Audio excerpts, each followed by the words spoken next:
2026 টি-20 world cup থেকে Australia বিদায় নিল।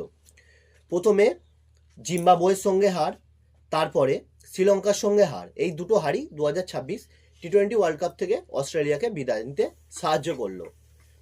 হারের প্রধান অনেক কারণ আছে। প্রথম কথা, অস্ট্রেলিয়ার ফুল স্ট্রেংথ ছিল না, বোলিং অপশন অতটা ভালো ছিল না, তবে ব্যাটিং কিন্তু প্রপার ছিল, তবুও পারলো না। এর হারের সবাই অনেক কারণ বলছে। প্রথম কথা, 2023 ওডিআই ওয়ার্ল্ড কাপের পরের দৃশ্য মনে আছে সবারই, ওয়ার্ল্ড কাপের উপর পা দিয়ে বিয়ার পান করা। তারপর থেকেই শুরু হয় অস্ট্রেলিয়ার অধঃপতন।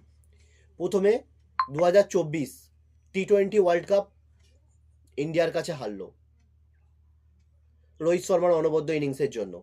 তারপরে ওয়ার্ল্ড টেস্ট চ্যাম্পিয়নশিপের ফাইনাল হারলো। তারপরে 2025 চ্যাম্পিয়ন্স ট্রফি হারলো।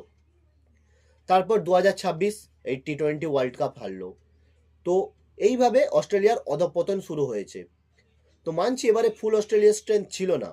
তো এইরকমই ক্রিকেট রিলেটেড আপডেট পেতে আমার চ্যানেলটা অবশ্যই সাবস্ক্রাইব করবেন, ঘোষ এন্টারটেনমেন্ট ইউটিউব চ্যানেল।